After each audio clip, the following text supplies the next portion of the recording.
கல்யாணம் பண்ணிக்கிட்டா 2,50,000 தருவேன். 30 வயசில் ஒரு பொண்ணு இருக்கா, அவளை கல்யாணம் பண்ணிக்கிட்டா 3,00,000 தருவேன். என்ன சொல்கிற அப்படின்னாராம். இவன் கொஞ்ச நேரம் யோசித்து பார்த்துருக்கான்.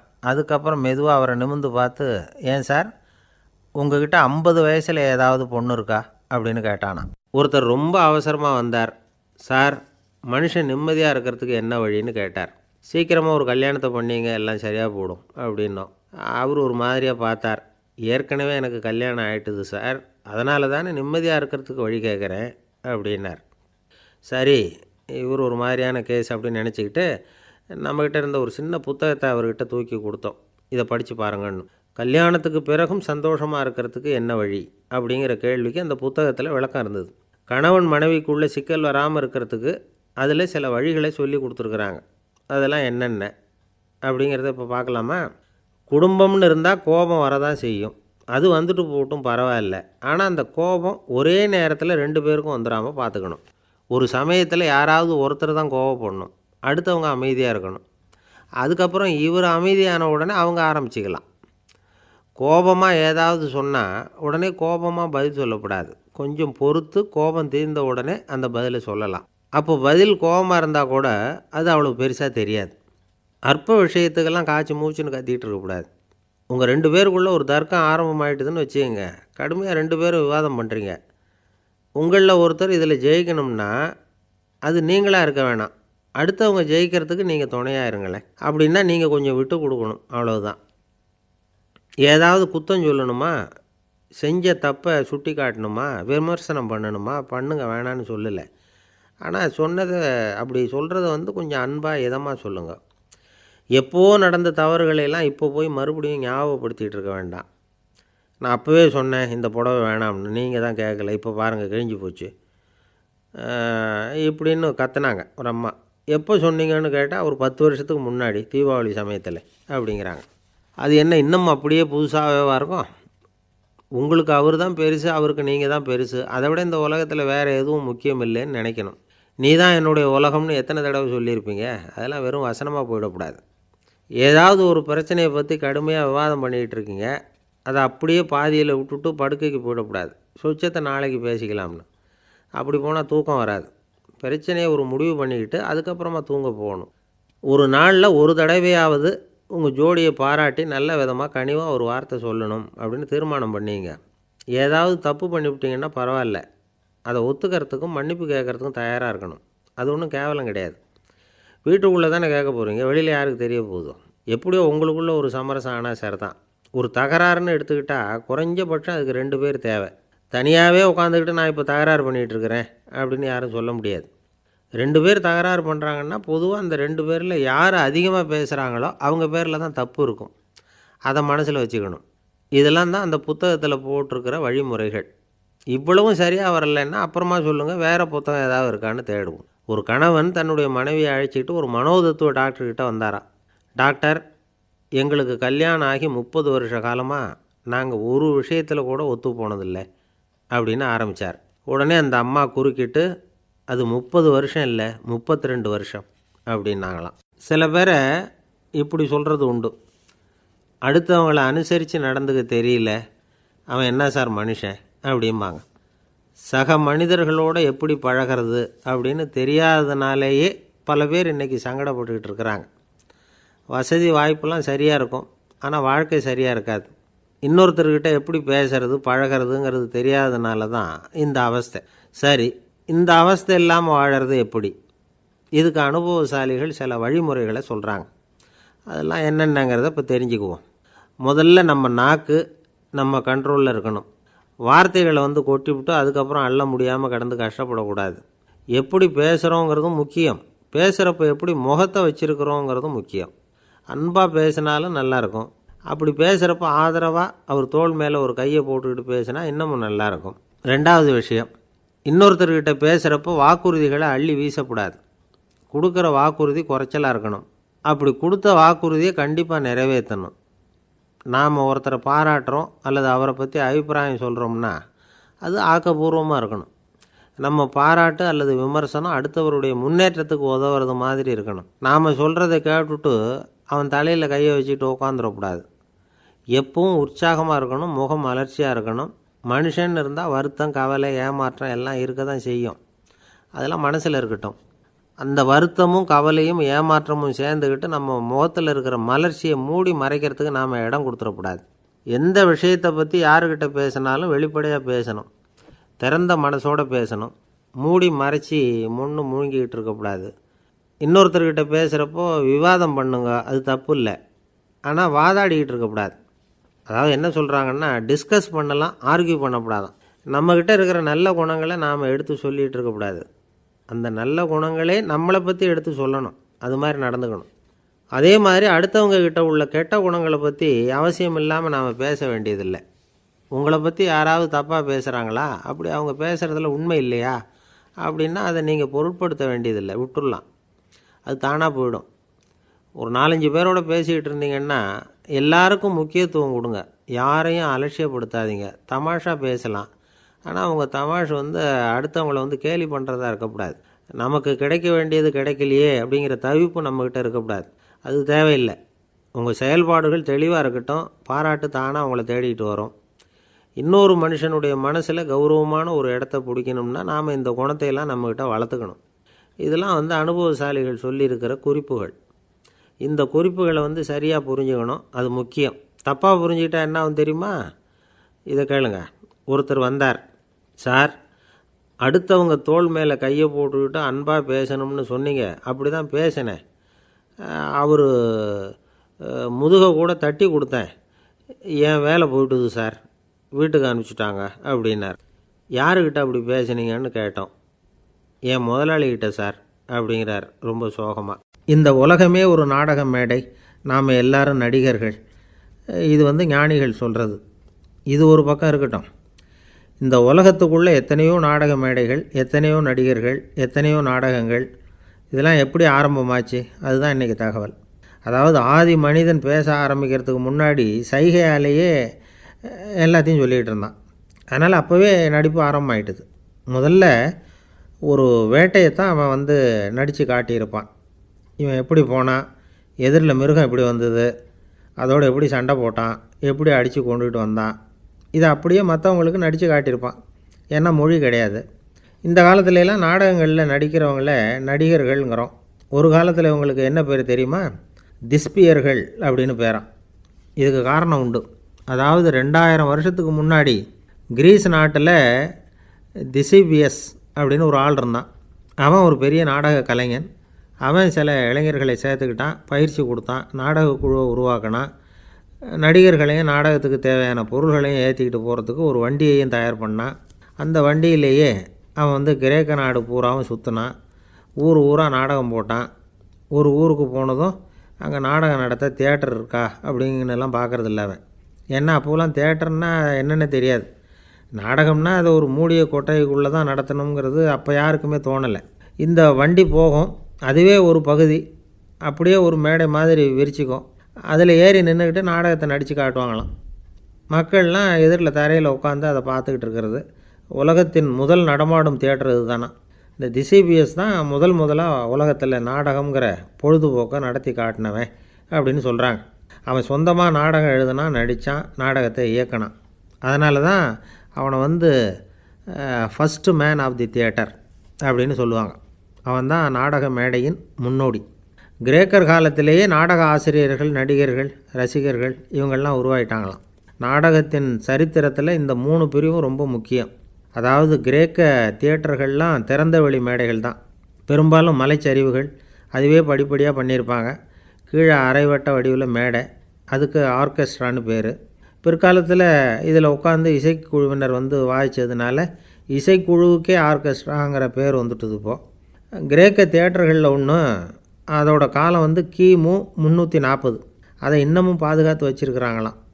எபிடாரஸ் அப்படிங்கிற இடத்துல அது இருக்குதான். இன்னமும் அந்த தியேட்டரை பயன்படுத்திக்கிட்டு வர்றாங்களாம். சிறந்த கிரேக்க நாடகங்கள்லாம் அங்கே நடிக்கிறாங்களாம். ஆரம்ப காலத்திலேயே கட்டணம் கிடையாது. அப்புறம் பின்னாடி தான் நுழைவு கட்டணம்லாம் அப்படியே வந்துட்டு தான். நடிகர்கள் பளபளப்பான ஆடைகள் உடுத்தியிருப்பாங்களாம். இந்த குதிகால் உயர்ந்த காலணிகள் போட்டிருப்பாங்களாம். இதெல்லாம் பழைய குறிப்புகள். பலவிதமான உருவங்களில் மாஸ்க் அப்படின்னு சொல்லப்படுற முகமூடி. அதனால் ஒரே நடிகர் பல வேடங்களில் நடிக்கிறது உண்டான். ஆரம்பத்தில் பெண் நடிகர்கள் கிடையாது, எல்லாம் ஆண் நடிகர்கள் தான். ரோமானியர்கள் தான் முதல் நிரந்தர நாடக மேடையை கட்டினவங்க. அதுதான் முதல் தியேட்டர். கிமு 1048 காலகட்டத்தில் பாம்பிங்கிற நகரத்தில் அதை கட்டியிருக்கிறாங்களாம். கிரேக்க ரோமானிய தியேட்டர்களின் அடிப்படையிலேயே இந்த இத்தாலிய வடிவமைப்பாளர்கள் இந்த குதிரை லாட வடிவில் ஒரு ஆடிட்டோரியத்தை உருவாக்கினாங்களாம். இப்படி அதை பற்றி நிறைய தகவல் இருக்குது. 1576 லண்டனில் இந்த பின்ஸ்பர்ரி, அப்புறம் இந்த பில்ட்ஸில், அப்புறம் ஜேம்ஸ் இப்படிங்கிற ஒரு முயற்சியால் தான் இங்கிலாந்தில் முதல் தியேட்டர் உருவாச்சான். அப்படி ஒருத்தர் இருந்தாராம். உலக நாடக மேடையின் வரலாறு இதுதான். அதாவது இப்போல்லாம் அறிவியல் வளர்ச்சி அதிகமாகிட்டுது, திரைப்படம் தொலைக்காட்சி எல்லாம் வந்தாச்சு. ஒவ்வொரு வீடுமே ஒரு குட்டி தியேட்டர் மாதிரி ஆகிட்டுது. தொலைக்காட்சி முன்னாடி உட்காந்தா எழுந்திரிக்கவே மனசு வர்றதில்லை. ஒரு அம்மா ஒரு மனோதத்துவ டாக்டரை தேடிட்டு வந்தாங்களாம் இந்த காலத்தில். டாக்டர், எங்கள் வீட்டுக்காரர் எப்போ பார்த்தாலும் டிவி முன்னாடி உட்காந்துக்கிட்டு அதையே வெறிச்சு பார்த்துக்கிட்டு இருக்கிறார், உத்து பார்த்துக்கிட்டு இருக்கார், எனக்கு சந்தேகமாக இருக்குன்னாங்களாம். இது மனக்கோளாறு இல்லைங்க, ஆர்வக்கோளாறு, அவ்வளவுதான், இதுக்காக பயப்படாதீங்கன்னாரான் டாக்டர். அப்படி இல்லை டாக்டர், டிவி ஓடும் பொழுது நாம் எல்லாம் அதை பார்க்குறோம் சரி, ஆனால் அவர் அப்படி இல்லை, டிவியை நிறுத்தினதுக்கு அப்புறமும் அதையே உத்து பார்த்துக்கிட்டு உட்காந்துருக்கிறார், அதனால தான் சந்தேகப்பட்டு உங்ககிட்ட வந்தேன் அப்படின்னாங்களாம். ஒரு சின்ன பையன் வந்தான். அவனை பார்த்து ஒரு கேள்வி கேட்டோம். ஏன்ப்பா உங்கள் வீட்டில் அம்மா புத்திசாலியா அப்பா புத்திசாலியா அப்படின்னு. அவன் அலட்சியமாக நம்மளை பார்த்து சிரிக்கிறான். என்ன சார் இது, இந்த காலத்தில் இது கூட தெரியாமல் இருக்கிறீங்களே அப்படிங்கிறான். ஒரு சின்ன பையன் நம்மளை பார்த்து இப்படி கேட்டு விட்டானே அப்படின்னு நினைக்கிறப்போ நமக்கு ஒரு மாதிரி ஆகிடும். அதுக்கப்புறம்தான் இந்த தாத்தா பாட்டிலாம் சொல்கிற ஒரு கதை ஞாபகத்துக்கு வந்தது. அது என்ன கதை தெரியுமா? ஒரு ஊரில் ஒரு அம்மாவும் பிள்ளையும் இருந்தாங்களாம். அந்த மகனுக்கு திடீர்னு தேசாந்திரம் போய் வரணும்னு ஆசை வந்துட்டுது. ஊராக போய் சுற்றி பார்க்கணுங்கிற ஆசை. அந்த அம்மாவுக்கு இது பிடிக்கல. மகனை பிரிஞ்சு இருக்கிறதுக்கு அவங்க மனசு இடம் கொடுக்கல. வேணாப்பான்னு சொல்லி பார்த்தாங்க, அவன் கேட்கல. திடீர்னு புறப்படவும் செஞ்சுட்டான். சரி, இனிமேல் அவனை தடுக்க முடியாதுன்னு முடிவு பண்ணிட்டாங்க அந்த அம்மா. இருந்தாலும் புத்திசாலித்தனமாக ஒரு யோசனை பண்ணாங்க.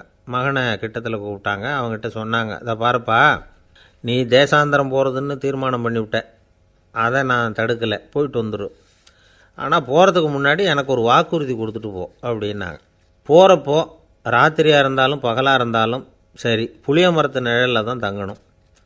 திரும்பி வர்றப்போ இரவும் பகலும் நீ வேப்ப மரத்து நிழல்லே தங்கணும் அப்படின்னாங்க. சரி, அப்படியே செய்கிறேன்னு சொல்லி வாக்குறுதி கொடுத்தான் பையன். புறப்பட்டு போனான். போகிற வழியில் புளிய மரத்து நிழல்லே தங்கினான், தூங்கினான். அப்படி போய்கிட்டே இருந்தான். 7ஆவது நாள் அவன் உடம்பு சுகமில்லாமல் போயிட்டுது. ரொம்பவும் பலவீனமாயிட்டான். இனிமேல் நடக்க முடியாதுங்கிற நிலைமை வந்துட்டுது. யோசித்து பார்த்தான். சரி, இதுக்கு மேலே போக வேண்டாம் அப்படின்னு முடிவு பண்ணிவிட்டு திரும்பி வர ஆரம்பிச்சிட்டான். திரும்பி வர்றப்போ வழியில் வேப்ப மரத்து நிழல்லையே தங்கி தங்கி வந்தான். நாளுக்கு நாள் உடம்பு சரியாக வந்துட்டுது. 7ஆவது நாள் வீட்டுக்கு சேர்றான். உடம்பு பழையபடியே கலகலப்பாயிட்டுது. பூர்ண சுகம். தேசாந்திரம் போன பையன் திரும்பி வந்துட்டானே அப்படின்னு அந்த அம்மா ஆச்சரியப்படலை. ஏன்னா அவங்களுக்கு தெரியும் இப்படி ஆகும்னு. பையன் சீக்கிரமாக திரும்பி வரணுங்கிறதுக்காகத்தான் அவங்க அந்த யோசனையை சொன்னாங்க. என்ன விஷயங்கிறதையும் அவங்களே சொன்னாங்க. மகனே, புளிய மரத்து நிழல் உடம்புக்கு உஷ்ணத்தை கொடுக்கும், சீக்கம் உண்டாக்கும். அதனால் நீ தொடர்ந்து புளிய மரத்து நிழலில் தங்கினாவே நோய்க்கு ஆளாயிட்ட. அதனால் பயணத்தை முடிச்சுக்கிட்டு திரும்பி வரணுங்கிற முடிவுக்கு வந்துட்ட. திரும்பி வர்றப்போ நீ தங்கினது வேப்ப மரத்து நிழல். அது உடம்புக்கு குளிர்ச்சியை தரக்கூடியது, நோயை தீர்க்கக்கூடியது. அதனால் சுகமாக வீட்டுக்கு சேர்ந்துட்ட. உன்னோட தேசாந்திர பயணத்தை தடுக்கிறதுக்காக தான் இப்படி பண்ணினேன் அப்படின்னாங்களாம் அந்த அம்மா. பார்த்தீங்களா அம்மாவோட புத்திசாலித்தனத்தை? அப்பாவாக இருந்தால் இப்படியா பண்ணுவார்? ஒரு அப்பா பையன்கிட்ட 10 ரூபா கொடுத்து இதை எடுத்துக்கிட்டு அடுத்த ஊருக்கு போய் அங்கே இருக்கிற மாமா கிட்ட இதை கொடுத்துட்டு வாடா, வழியில் எங்கேயாவது மரத்தடியில் படுத்து தூங்கிவிடாதே அப்படின்னு எச்சரிக்கை பண்ணி அனுப்புனாராம். பையனுக்கு எச்சரிக்கையாக வாழறது எப்படிங்கிறத கற்றுக் கொடுக்கறதுக்காக இப்படி பண்ணார். அவன் பணத்தை வாங்கிக்கிட்டு போனான். அப்பா சொன்னதை மறந்துட்டு ஒரு மரத்தடியில் படுத்து தூங்கிட்டான். அவனுக்கு தெரியாமல் அவன் பின்னாடியே போன அப்பா அவன் கையில் இருந்த அந்த 10 ரூபாயை நைஸாக எடுத்துகிட்டு வந்துட்டார். அவன் பையில் தானே வச்சுருந்தான், அது தெரியாமல் எடுத்துகிட்டு வந்துட்டார். அவன் தூங்கிக்கிட்டு இருக்கான். எடுத்துகிட்டு ஒரு மறுபடியும் வீட்டுக்கு வந்துட்டார். பையன் முழிச்சுக்கிட்டு பையை தடவி பார்க்குறான், பணத்தை காணும். அழுதுகிட்டே திரும்பி வந்தான். அப்பா கிட்ட விஷயத்த சொன்னான். அப்பா சிரிச்சுக்கிட்டே சொன்னார், அதுக்கு தான்ப்பா ஆரம்பத்திலேயே எச்சரிக்கை பண்ணினேன், இனிமேலாவது நீ ஜாக்கிரதையாக இருக்கணும் அப்படிங்கிறதுக்காக தான் இப்படி பண்ணினேன். அந்த பணம் எங்கேயும் போயிடலை, நான் தான் அதை உனக்கு தெரியாமல் எடுத்து வச்சிருக்கிறேன். இதோ பாரு அப்படின்னு சொல்லிட்டு சைடு பாக்கெட்டில் கையை விட்டால் அது ஓட்டையாக இருக்குது. அதை எவனோ ஏற்கனவே கத்திரிச்சு எடுத்துகிட்டு போட்டான். இப்போ அப்பா முகத்தில் அசடு வழிஞ்சுதான். ஒரு அரசனும் அமைச்சரும் ஒரு நாள் ரொம்ப சாவகாசமாக பேசிக்கிட்டு இருந்தாங்களாம். அரசன் அமைச்சரை பார்த்து ஒரு கேள்வி கேட்டிருக்கார்.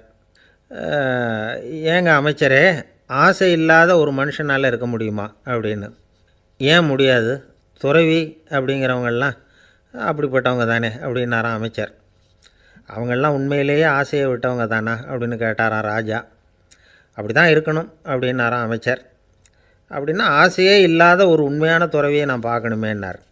அது என்ன பிரமாதம், அதுக்கு நான் ஏற்பாடு பண்ணுறேன் அப்படின்னு விட்டார் இவர். சொல்லிவிட்டு உடனே புறப்பட்டு போனார். அங்கே தேடினார். அப்புறம் தான் அவருக்கு புரிஞ்சுது உண்மை துறவியை கண்டுபிடிக்கிறது எவ்வளவு கஷ்டமான காரியம்னு. இருந்தாலும் ராஜா கிட்ட சொல்லியாச்சே உண்மை துறவியை காட்டுறேன்னு. இப்போ என்ன பண்ணுறது? ராஜா கிட்ட சொன்னபடி நடக்கலைன்னா அவருக்கு கோபம் வந்துடும். அமைச்சர் ஒரு யோசனை பண்ணார். அவருக்கு ஒரு வழி தெரிஞ்சுது. அதுதான் சரின்னு முடிவு பண்ணார். அதாவது அந்த ஊரில் அவருக்கு தெரிஞ்ச நாடக நடிகர் ஒருத்தர் இருக்கிறார், நல்லா நடிப்பார். அவரை போய் பார்த்தார். இதை பாருப்பா, எனக்காக நீ ஒரு காரியம் செய்யணும்னார். என்னன்னு கேட்டார் அவர். நீ ஒரு துறவி மாதிரி கொஞ்சம் நேரத்துக்கு நடிக்கணும். ராஜா உன்னை பார்த்துட்டு போகிற வரைக்கும் நடி, அது போதும். அதுக்காக உனக்கு 10,000 ரூபா தரேன் அப்படின்னார். அவர் எந்த காலத்தில் இவ்வளவு பணத்தை மொத்தமாக பார்த்துருக்கார். அதனால் உடனே சரின்னு ஒத்துக்கிட்டார். அமைச்சர் அரண்மனைக்கு திரும்பி வந்தார். என்ன அமைச்சரே, இன்னுமா ஒரு உண்மையான துறவி கிடைக்கலன்னார். உண்மையான துறவி ஒருத்தரை இப்போ தான் கொஞ்சம் நேரத்துக்கு முன்னாடி பார்த்து பேசிவிட்டு வர்றேன். அவர் நம்ம ஊருக்கு வெளியில் குளத்தங்கரையில் உள்ள ஒரு ஆலமரத்துக்கு அடியில் உட்காந்துருக்கிறார் அப்படின்னார் இவர். அப்படின்னா உடனே புறப்படுங்க அப்படின்னார் ராஜா. பரிவாரங்களோடு புறப்பட்டார். அங்கே அந்த மரத்தடியில் அந்த ஆள் வேஷம் போட்டுக்கிட்டு துறவி மாதிரி உட்காந்துருக்கிறான். ராஜா நேராக போனார். அந்த துறவி காலில் பொத்துன்னு விழுந்து வணங்கினார். உடனே ராணியும் அவர் காலில் விழுந்தாங்க. அடுத்தபடியாக அமைச்சர் விழுந்தார். அவருக்கு தெரியும் இது நம்ம ஆள் தான்னு. இருந்தாலும் என்ன பண்ணுறது, நேரம். அப்புறம் பரிவாரங்கள்லாம் துறவி காலில் விழுந்து ஆசீர்வாதம் வாங்கிட்டாங்க. ராஜா அப்புறமா தங்கத்தட்டில் பொன்னையும் பொருளையும் வச்சு அந்த துறவிக்கிட்ட ரொம்ப பணிவாக நீட்டுறார். தாங்கள் தயவு பண்ணி இதை ஏற்றுக்கணும் அப்படின்னு வேண்டிக்கிட்டார். அந்த துறவி பற்றில்லாமல் அதை பார்த்தார். எல்லாத்தையும் திறந்துவிட்ட எனக்கு இதெல்லாம் எதுக்காக அப்படின்னு சொல்லி அதை மறுத்துட்டாராம். ஆஹா, உண்மையான துறவியை பார்த்துட்டோம் அப்படிங்கிற ஆனந்தம் அரசருக்கு. ரொம்ப நிம்மதியாக திருப்தியாக திரும்பி வந்தார் அரண்மனைக்கு. அதுக்கப்புறம் அமைச்சர் யாருக்கும் தெரியாமல் அந்த துறவிகிட்ட ஓடினார். சொன்ன பிரகாரம் பணத்தை நீட்டினார். இந்தாப்பா, நான் உங்ககிட்ட சொன்னபடி 10,000 ரூபா பணம் எடுத்துக்கோ அப்படின்னார். அந்த ஆள் ராஜா கிட்ட சொன்னது மாதிரியே எல்லாத்தையும் திறந்துவிட்ட எனக்கு இதெல்லாம் எதுக்காக வேணாம் அப்படின்னு விட்டாராம். நடித்த வரைக்கும் போதும்ப்பா, இனிமேல் இந்த நாடக வசனம்லாம் வேணாம், வேஷத்தை கலைச்சிரு, பணத்தை வாங்கிக்கோன்னார். இல்லைங்க, இது வேஷம் இல்லை, இது வசனமும் இல்லை, இது உண்மை. கொஞ்ச நேரம் துறவி மாதிரி நடித்ததுக்கே இந்த தேசத்து ராஜா, ராணி, அமைச்சர், பரிவாரங்கள் எல்லாம் என் காலில் விழுந்து வணங்குறாங்க. அப்படின்னா உண்மையான துறவியாக இருக்கிறது எவ்வளவு பெருமையான விஷயம். நான் உண்மையான துறவியாக ஆக போகிறேன், அப்படி முடிவும் பண்ணிட்டேன் அப்படின்னார் அந்த நடிகர். வேஷம் கூட எப்படிப்பட்ட விளைவுகளை உண்டு பண்ணுது பார்த்தீங்களா. நம்மால் ஒருத்தன் ரொம்ப வசதியாக தான் இருந்தான். ஒரு நாள் அவன் சொத்து பூரா திருட்டு போட்டுது. அதுக்கப்புறம் இவன் துறவி மாதிரி ஆகிட்டான். ஊர் ஊராக சுற்றினான். ஒரு குருநாதரை தேடி கண்டுபிடிச்சான். அவர்கிட்ட சீடனாக சேர்ந்துக்கிட்டான். அவனை பார்த்து ஒருத்தர் கேட்டார், நீ உண்மையான சீடன் தானான்னு. இல்லைங்க, சீடன் மாதிரி நடிச்சுக்கிட்டு இருக்கிறேன் அப்படின்னா. அது குரு துரோகம் இல்லையா அப்படின்னு கேட்டார் அவர். இல்லைங்க, நான் பண்ணது குரு துரோகம் இல்லை, என் குரு பண்ணது தான் துரோகம். என்னுடைய பணத்தை கொள்ளையடித்தது இவர் தான். அதை எங்கே வச்சுருக்காருன்னு கண்டுபிடிக்கிறதுக்காக தான் இவர்கிட்ட சீடனாக சேர்ந்துருக்கிறேன் அப்படின்னா. ஒரு ஆள் இருந்தான், நிறைய பணம் சம்பாதிச்சான். ஆனால் செலவு பண்ண மனசு வரல, கருமி. அவன் என்ன பண்ணால், சேர்த்த பணம் பூராவையும் ஒரு மரத்தடியில் புதைச்சி வச்சுருந்தான். வாரத்துக்கு ஒரு தடவை அந்த மரத்தடிக்கு வருவான். புதைச்ச இடத்த ஆவலோடு பார்த்துக்கிட்டு இருப்பான். அதுக்கப்புறம் போயிடுவான். அவ்வளவுதான். ஒரு நாள் ஒரு திருடன் வந்தான். இவன் புதைச்சி வச்சுருந்ததெல்லாம் எடுத்துகிட்டு போட்டான். இது தெரிஞ்சு போச்சு. அந்த கருமி புலம்ப ஆரம்பிச்சிட்டான். இவன் புலம்பலை கேட்டதும் அக்கம் பக்கத்தில் இருந்தவங்கெல்லாம் ஓடி வந்தாங்க. என்ன விஷயம்னு விசாரித்தாங்க. இவன் சொன்னான். ஒரு பெரியவர் கேட்டார், ஏன்ப்பா வாரம் வந்து இந்த இடத்த பார்க்குறதாக சொன்னியே, எப்போவாவது இதில் இருக்கிற பணத்தை எடுத்து செலவு பண்ணியிருக்கியா அப்படின்னு கேட்டார். நான் அப்பப்போ வந்து அதை பார்க்குறது தான் வழக்கம், அதை தொட்டதே இல்லைன்னு அவன். சரி, அப்படின்னா இப்போவும் நீ அதே மாதிரி வாரம் ஒரு தடவை வந்து இந்த இடத்த பார்த்துட்டு போகலாமே அப்படின்னாராம் அந்த பெரியவர். அதுவும் சரிதானே, எவ்வளவு காலமானாலும்